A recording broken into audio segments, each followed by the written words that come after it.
Halo Sobat News Media, selamat berjumpa kembali. Mayor Infanteri Helmanto Franciscus Dahki, terdakwa kasus mutilasi 4 warga di Kabupaten Mimika, Papua Tengah divonis hukuman penjara seumur hidup lantaran dinyatakan terbukti melakukan pembunuhan berencana.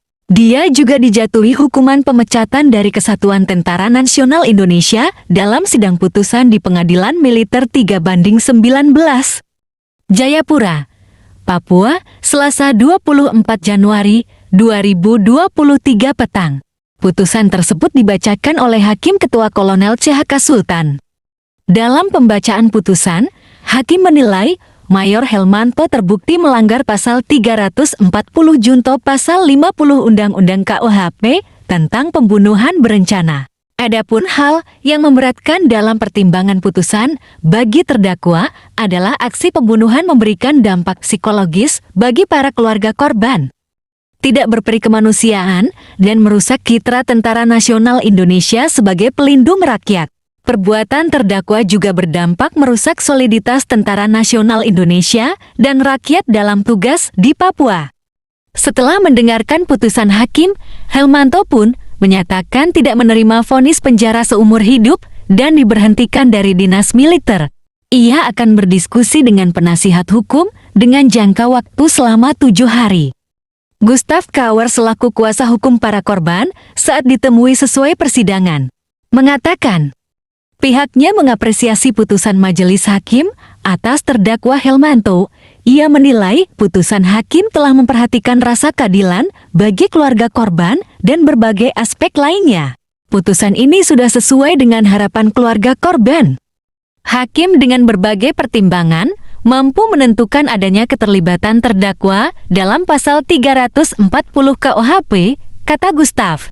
Sebelumnya, pada 22 Januari tahun 2022 lalu, polisi mengungkap kasus mutilasi 4 warga berinisial LN, AL, AT, dan IN yang terjadi di Kabupaten Mimika. Peristiwa ini bermula saat 4 korban bertemu 9 pelaku 5 anggota TNI dan 4 warga sipil untuk membeli senjata jenis AK-47 dan FN di sebuah lahan kosong di Jalan Budi Utomo, Timika, sekitar pukul 22 WIB.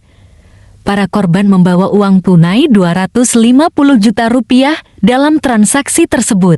Para pelaku ternyata ingkar janji karena tidak menyiapkan 2 pucuk senjata tersebut. Demi mengambil uang korban, mereka membunuh dan memutilasi tubuh para korban. Potongan tubuh korban dimasukkan ke dalam 6 karung yang lantas dibuang ke Sungai Pigapu. Sultan memaparkan, Helmanto selaku Komandan Detasemen Markas Brigade Infanteri Raider 20 Imajaya Keramo tidak berada di lokasi saat terjadi pembunuhan 4 korban. Akan tetapi, Helmanto terlibat dalam perencanaan pembunuhan sejak 19 Agustus tahun 2022 dan mendapatkan bagian dari hasil perampasan uang korban. Helmanto terbukti bersama 7 orang lainnya terlibat dalam aksi perencanaan pembunuhan 4 korban dan menerima uang senilai 22 juta rupiah.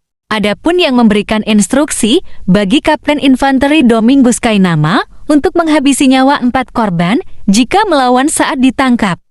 Kata Sultan, adapun salah satu terdakwa dari anggota TNI, Kapten Dika, meninggal dunia di RSDN Harapan Jayapura karena sakit pada 24 Desember tahun 2022. Kasus mutilasi ini mendapat perhatian Panglima TNI, Komisi 1 DPR hingga Presiden Joko Widodo. Demikianlah beritanya, jangan lupa dukung terus channel ini agar kalian tidak ketinggalan berita terbaru lainnya. Terima kasih.